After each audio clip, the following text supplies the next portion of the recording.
नमस्कार दोस्तों, एक बार फिर आप सभी का स्वागत करते हैं AP education centre YouTube channel पर, जहां हर दिन मिलती है आपको परीक्षा के लिए सटीक और महत्वपूर्ण जानकारी। तो मेरे प्यारे साथियों, आज हम लाए हैं विज्ञान के 20 बेहद महत्वपूर्ण प्रश्न जो आने वाले एग्जाम में आपके नंबर बढ़ा सकते हैं। तो मेरे प्यारे साथियों, अगर आपको वीडियो पसंद आए, अच्छी लगे तो वीडियो को लाइक कर दीजिएगा और साथ ही साथ चैनल को भी सब्सक्राइब कर लीजिएगा, क्योंकि दोस्तों इस चैनल पर आपको रोजाना जो है टॉपिक वाइज क्लास कराई जाती है जो आपके आने वाले सभी एग्जाम के लिए महत्वपूर्ण रहता है। चलिए मेरे प्यारे साथियों, पहला प्रश्न आपके स्क्रीन पे है। निम्न में से कौन सी घटना दिन के समय के दौरान पादपों में होने वाली एक प्रमुख घटना है?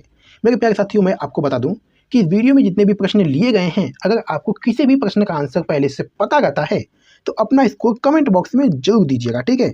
तो चलिए इस प्रश्न का सही आंसर देने का प्रयास करिएगा। निम्न में से कौन सी घटना दिन के समय के दौरान पादपों में होने वाली एक प्रमुख घटना है?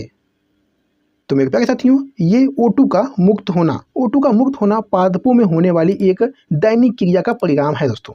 पौधे प्रकाश संश्लेषण की क्रिया के माध्यम से अपना पोषण करते हैं दोस्तों, ठीक है। यानी ऑप्शन सी बनेगा दोस्तों इस प्रश्न का बिल्कुल सही आंसर।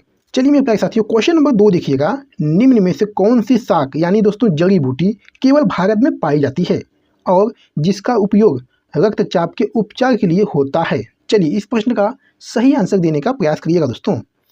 निम्न में से कौन सी जड़ी बूटी केवल भारत में पाई जाती है और जिसका उपयोग रक्तचाप के उपचार के लिए होता है? तो मेरे प्यारे साथियों, ये सर्पगंधा है दोस्तों। सर्पगंधा केवल भारत में पाई जाती है और जिसका उपयोग दोस्तों रक्तचाप के उपचार के लिए होता है। मेरे प्यारे साथियों, इसका वैज्ञानिक नाम दोस्तों राबलुफिया सर्पेटिना है। यानी इस प्रश्न का जो राइट आंसर बनेगा दोस्तों ऑप्शन ए बनेगा। चलिए मेरे प्यारे साथियों, क्वेश्चन नंबर 3 देखिएगा। निम्नलिखित में से कौन सा अशुद्ध रक्त संचार करता है? बहुत ही अच्छा प्रश्न है दोस्तों। चलिए इस प्रश्न का सही आंसर देने का प्रयास करिएगा। निम्नलिखित में से कौन सा अशुद्ध रक्त संचार करता है? तो मैं कहूँगा दोस्तों ये पल्मोनरी धमनी। मैं बता दूं दोस्तों आपको कि पल्मोनरी धमनी जो है ये दाहिने नीले से फेफड़े में रक्त पहुंचाता है। इसमें अशुद्ध रक्त होता है दोस्तों। हृदय के दाहिने भाग में अशुद्ध रक्त यानी कार्बन डाइऑक्साइड युक्त रक्त व बाएं भाग में शुद्ध रक्त यानी ऑक्सीजन युक्त रक्त रहता है। और मेरे प्यारे साथियों, रक्त का पीएच मान दोस्तों 7.4 होता है। यानी इस प्रश्न का जो राइट आंसर बनेगा दोस्तों ऑप्शन ए बनेगा। चलिए मेरे प्यारे साथियों, क्वेश्चन नंबर 4 देखिएगा। निम्नलिखित में से कौन सा कुनैन का एक स्रोत है? चलिए इस प्रश्न का सही आंसर दीजिएगा। निम्नलिखित में से कौन सा कुनैन का एक स्रोत है? तो दोस्तों ये सिनकोना है दोस्तों। सिनकोना पेड़ की छाल से मलेरिया की पहली दवा कुनैन बनाई गई थी। कुनैन एक क्षारीय यौगिक है जो सिनकोना की छाल में पाया जाता है। यानी इस प्रश्न का जो राइट आंसर बनेगा दोस्तों ऑप्शन ए बनेगा। चलिए दोस्तों, क्वेश्चन नंबर 5 देखिएगा। बीज के 3 भाग हैं दोस्तों। बीज के 3 भाग कौन कौन से हैं? चलिए इस प्रश्न का सही आंसर दीजिएगा। बीज के 3 भाग कौन कौन से हैं? तो मेरे प्यारे साथियों, बीजपत्र, मूलांकुर और प्रांकुर। यानी ऑप्शन ए बनेगा इस प्रश्न का बिल्कुल सही आंसर। चलिए दोस्तों, क्वेश्चन नंबर 6 देखिएगा। किसके प्रयोग हमें गुणों की विरासत को एक पीढ़ी से अगली पीढ़ी में ले जाने के लिए तंत्र प्रदान करते हैं? चलिए मेरे प्यारे साथियों, इस क्वेश्चन का सही आंसर दीजिएगा। किसके प्रयोग हमें गुणों की विरासत को एक पीढ़ी से अगली पीढ़ी में ले जाने के लिए तंत्र प्रदान करते हैं? तो मैं कहूँगा दोस्तों ये मेंडल के प्रयोग हमें गुणों की विरासत को एक पीढ़ी से अगली पीढ़ी में ले जाने के लिए तंत्र प्रदान करते हैं। यानी इस प्रश्न का जो राइट आंसर बनेगा दोस्तों ऑप्शन बी बनेगा। चलिए मेरे प्यारे साथियों, क्वेश्चन नंबर 7 देखिएगा। परहरित यानी क्लोरोफिल वर्ग कोशिका के इनमें से किस घटक में मौजूद होता है? चलिए इस प्रश्न का सही आंसर दीजिएगा। परहरित क्लोरोफिल वर्ग कोशिका के इनमें से किस घटक में मौजूद होता है? तो मेरे प्यारे साथियों ये हरित लवक में होता है। यानी दोस्तों इस प्रश्न का जो राइट आंसर बनेगा ऑप्शन ए बनेगा।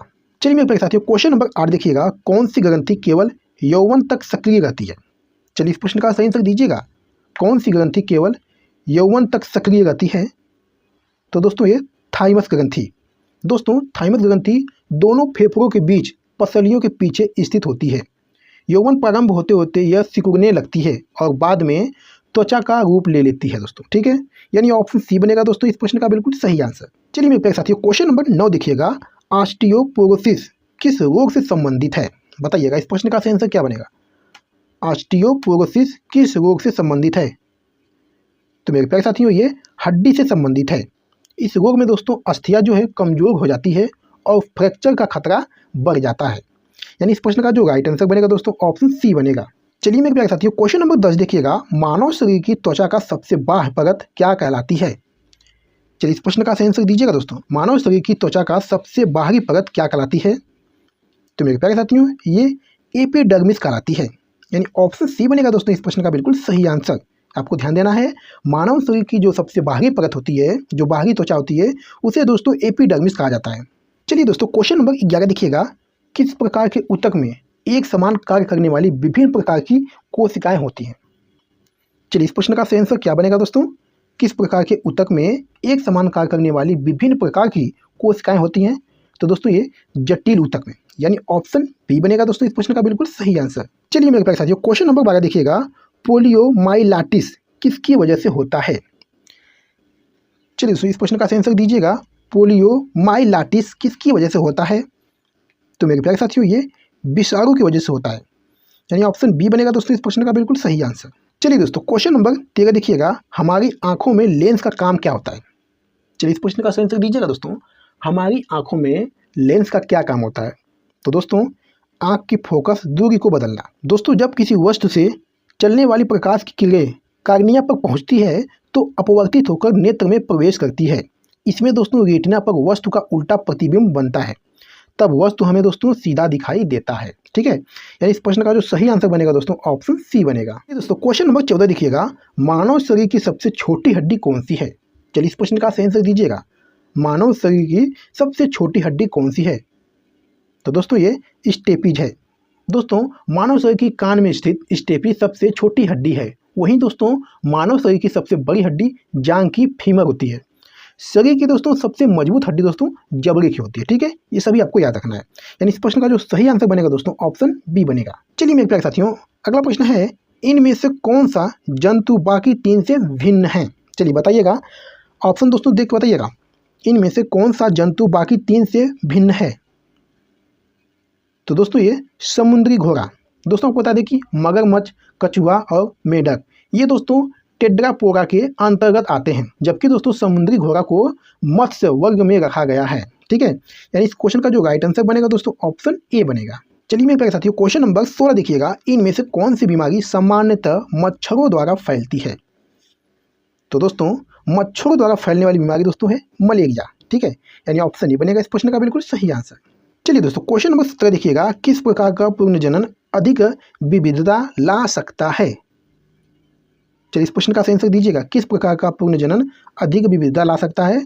तो दोस्तों ये लैंगिक है, यानी ऑप्शन सी बनेगा इस प्रश्न का बिल्कुल सही आंसर। चलिए दोस्तों क्वेश्चन नंबर 18 देखिएगा। पौधों का कौन सा हिस्सा गैसों के आदान प्रदान में सहयोग करता है? चलिए बताइएगा इस प्रश्न का सही आंसर क्या बनेगा। पौधे का कौन सा हिस्सा गैसों के आदान प्रदान में सहयोग करता है? तो दोस्तों ये पौधों के पत्तियों द्वारा गैसों का आदान प्रदान होता है, यानी ऑप्शन ए बनेगा इस प्रश्न का बिल्कुल सही आंसर। चलिए दोस्तों क्वेश्चन नंबर 19 देखिएगा।